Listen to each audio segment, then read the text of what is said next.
존 버년의 철로역정이라는 책이 있습니다.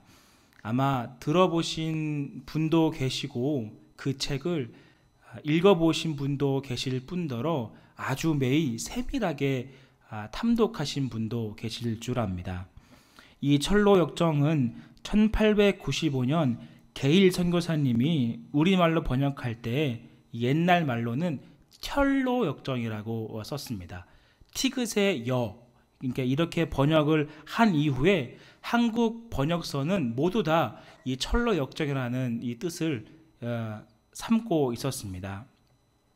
그래서 이 철로역정의 원제를 그대로 번역하면 순례자의 여로라는 뜻을 갖고 있습니다. 여기서 여로라고 하는 것은 여행자나 나그네가 걷는 길을 여로라고 이야기합니다.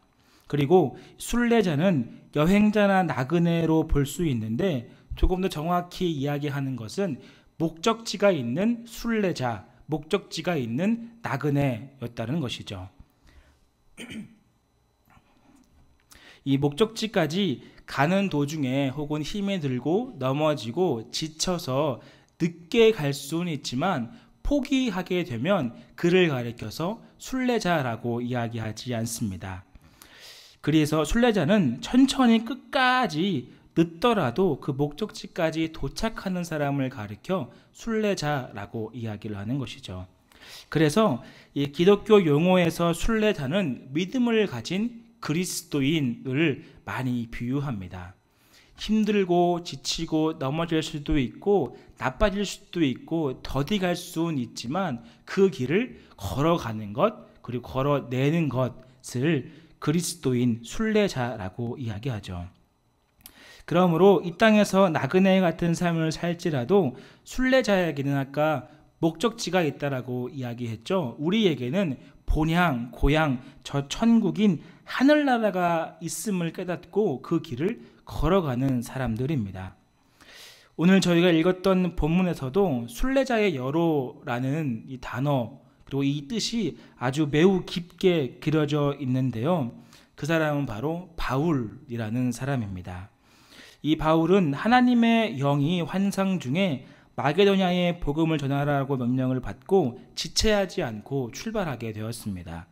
그리하여 마게도냐의 첫 도시인 빌립보에서 복음을 증거했지만 억울한 누명을 쓰고 감옥살이를 했습니다.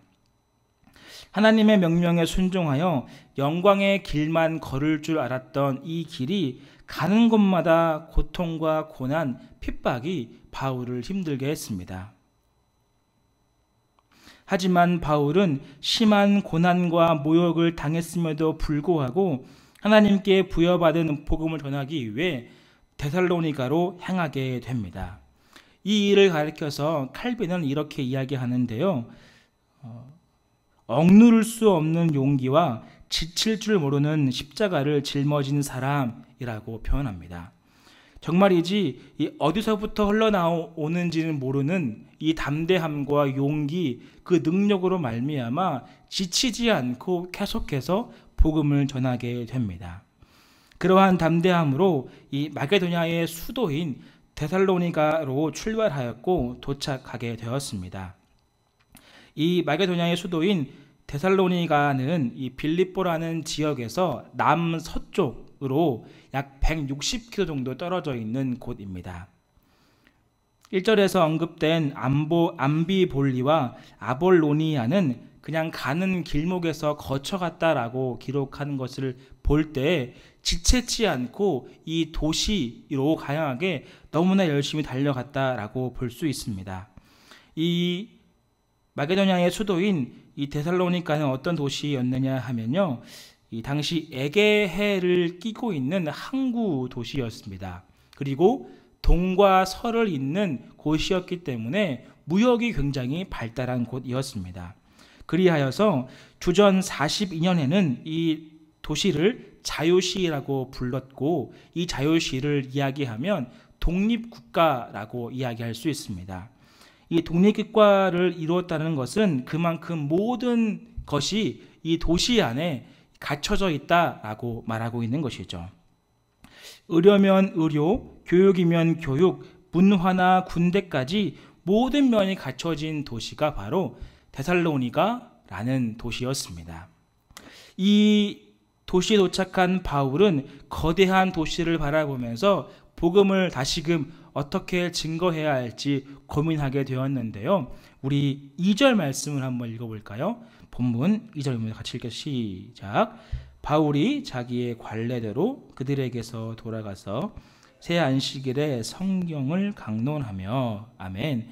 이 바울이 큰 대도시를 바라보면서 복음을 어떻게 전할까 고민하던 중 2절 초반부에 등장하는 관례대로 행했다라고 성경은 말씀하고 있습니다. 이 개역 한글에서는 이 관례라는 말을 자기의 규례라고 표기하였는데요. 이것은 헬라어로 에이오도스라는 뜻으로 익숙하게 하다 혹은 습관 들게 하다라는 뜻을 갖고 있습니다. 이 단어의 동사는 에도라고 하는 것인데요. 명사로 쓰여지게 될 때는 습관, 익숙함이라는 단어로 사용되는 것입니다. 그러니 이 자기의 관례대로 행했다라고 하는 것은 바울이 익숙한 것 그리고 익숙해진 것과 습관처럼 든 것처럼 복음을 증거했다라고 번역할 수 있는 것이죠. 바울에게 복음 전도는 이 자주 반복되었듯 회당에 가서 유대인들에게 성경을 다시금 강론하였던 것입니다. 그리고 이 새 안식일이라고 되어 있는데요. 이 새자가 어이입니다. 새로운 안식일이 아니고 세 번째의 안식일을 맞이할 동안에 복음을 증거했다라고 볼 수 있죠. 약 3주간에 걸쳐서 성경을 강론했다라고 하는 것이고 늘 익숙했던 방법으로 성경을 가르쳤다라고 말씀하고 있습니다. 그 강론의 내용은 다름 아닌 예수 그리스도였는데요. 우리 3절 말씀을 함께 읽어볼까요? 3절 시작. 뜻을 풀어 그리스도가 해를 받고 죽은 자 가운데서 다시 살아나야 할 것을 증언하고 이르되 내가 너희에게 전하는 이 예수가 곧 그리스도라 하니. 아멘. 그리스도라는 뜻이 예수님께 쓰이지 않고 그냥 명사로 쓰이게 된다면 구원자라는 뜻입니다. 이 구원자라고 하는 것은 굉장히 많은 의미를 갖고 있어요. 왕이 될 수 있고 어떠한 큰 장군이 될 수 있고 모든 사람을 이끌고 새로운 나라를 개척하는 사람일 수 있습니다. 굉장히 우두머리 지도자 같은 느낌의 단어를 쓰이게 되는데요.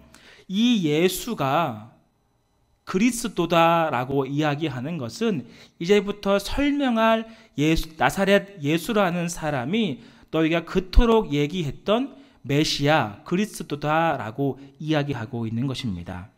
성경은 예언했던 것처럼 그리스도는 해를 받고 죽은 자 가운데서 다시 살아나야 할 것을 설명하였습니다. 당시 이 메시아 사상이라는 것은 굉장히 소규모로 소도시를 이끌어가는 것을 기대하지 않았습니다. 다윗의 시대처럼 그 로마를 정복하고 온 세계를 지배하고 싶은 어떠한 마음이 이 메시아 사상 안에 있었습니다. 그래서 많은 사람들은 메시아를 기대할 때 엄청난 큰 장군이나 엄청난 큰 왕으로 생각했던 것이죠.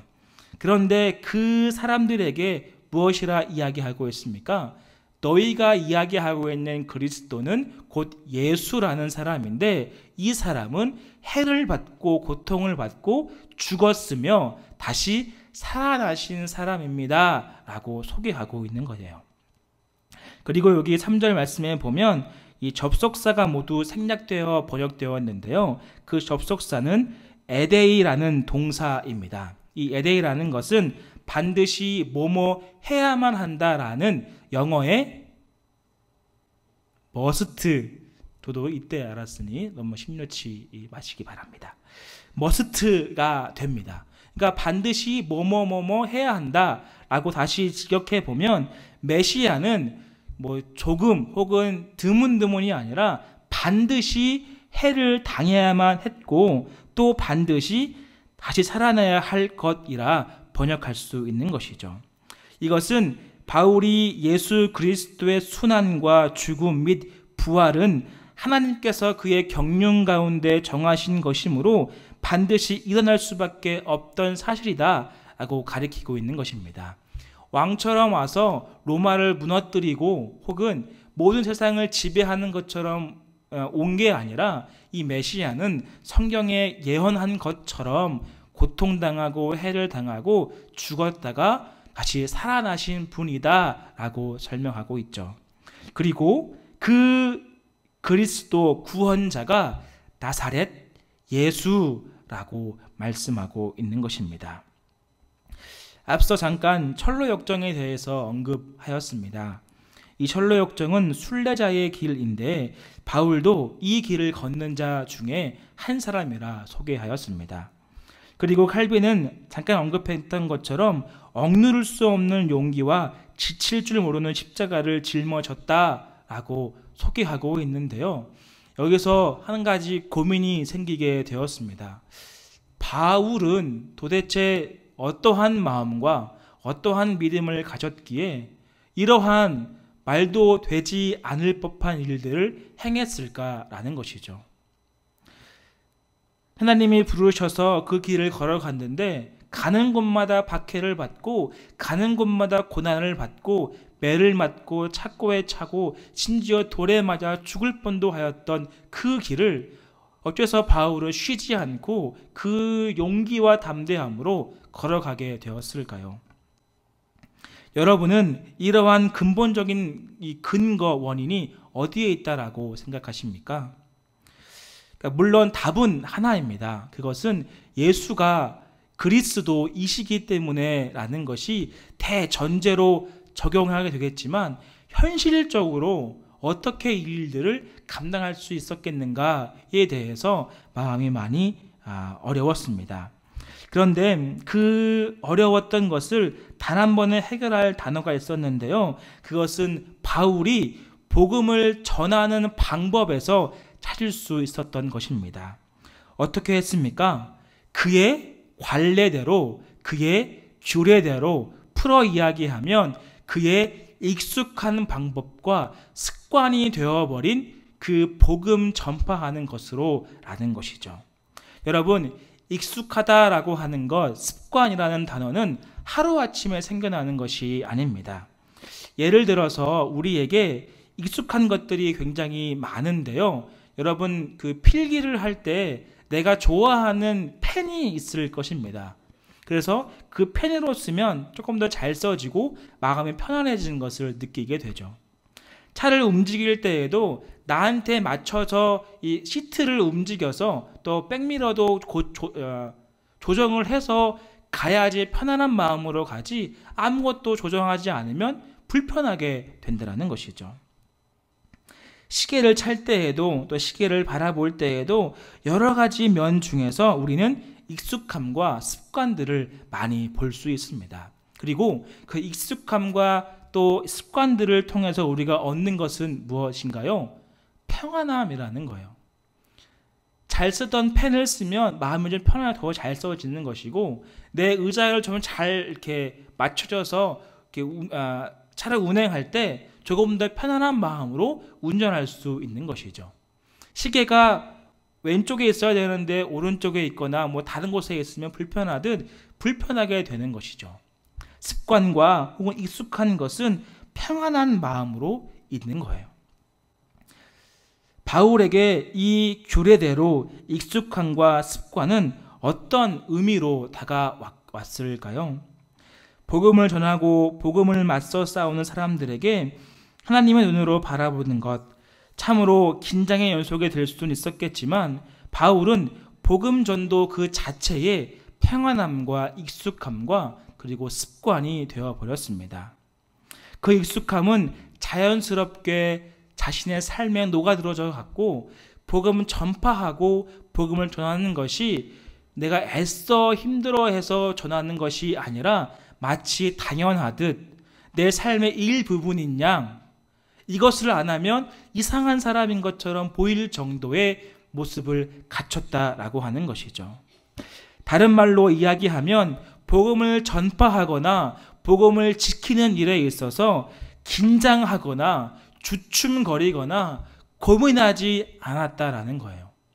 그냥 복음을 전하는 날과 복음 전파에 있은 일이 있을 때에 주저하지 않고 아무런 꺼림낌 없이 담대하게, 아주 편안하게, 아주 익숙하게 예수는 그리스도이십니다 라고 전파했다라는 것이죠. 담대하게 예수가 곧 그리스도라 라고 이야기했습니다.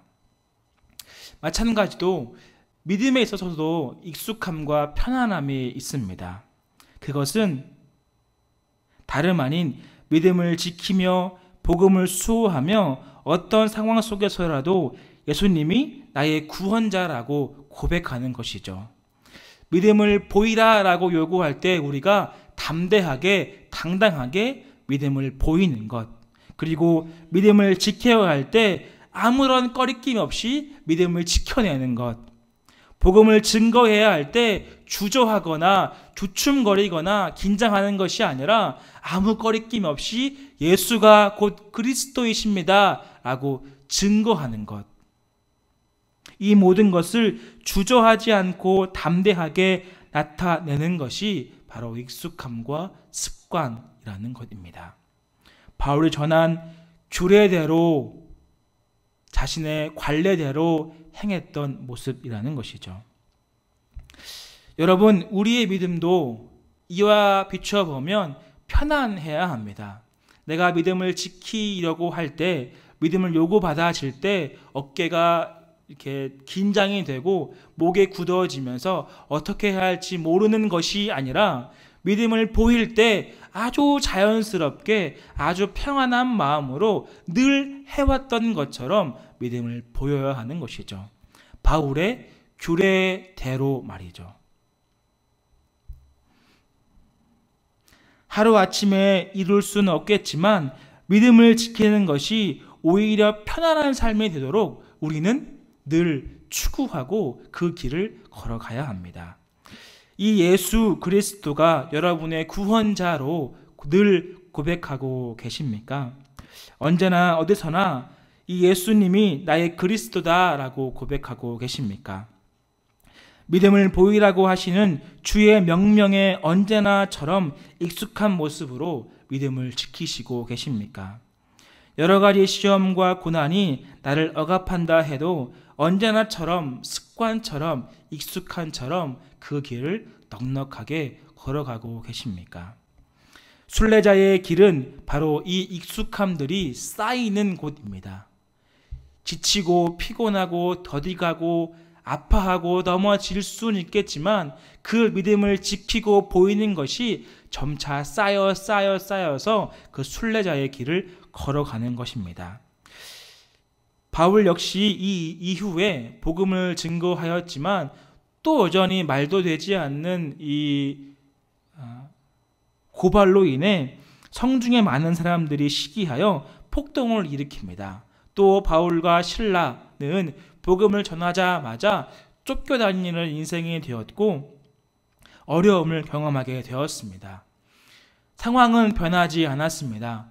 복음을 증거하고 전하여서 많은 사람들이 복음을 영접하였지만 핍박과 고난과 아픔은 바울을 늘 괴롭혔습니다. 하지만 어떻게 됐습니까? 바울이 그 자리를 박차고 일어나 나 이제 안 할래요 하였습니까? 여전히 동일한 마음으로 나의 익숙함을 찾아 복음을 전하는 모습을 찾아 떠났던 것을 성경을 통해 볼 수 있습니다. 힘을 내어 지체하지 않고 복음을 전했습니다. 복음을 전하는 것이 익숙하며 습관처럼 편안했기 때문입니다. 그 근원이 무엇입니까? 예수가 그리스도 되시기 때문입니다. 저와 여러분도 순례자의 길을 걷는 줄 압니다. 믿음의 길, 그리스도인의 길, 많은 길들이 우리 가운데 주어진 것을 보게 됩니다. 때로는 넘어질 수도 있습니다. 그리고 불편할 수도 있고 나의 믿음이 연약하여서 포기하고 싶을 때도 있습니다. 하지만 우리가 걷는 이 순례자의 길은 결코 포기되어지지 않습니다. 왜 그럴까요? 나를 찾아오신 예수님이 나의 구원자가 되어주시기 때문입니다. 내가 주저앉아 있다고 해도 주님은 나를 일으켜 세우셔서 그 길을 넉넉하게 걸어갈 수 있도록 함께 하실 것입니다. 믿음을 지키며 순종하는 것이 익숙하게 되어 언제나 예수 그리스도가 우리의 최우선 순위가 될 것입니다. 그렇게 주님은 우리의 삶을 이끌어 가실 것입니다. 반복하지만 예수님이 나의 구원자 그리스도이시기 때문입니다. 오늘 혹시 본문의 오늘 말씀의 제목을 보신 분이 계신가요? 오늘의 본문의 제목은 이 예수가 곧 그리스도라고 하는 것입니다. 이 예수가 누군가요? 해를 받고 죽어야만 했고 다시 살아나신 그 예수 그리스도이십니다.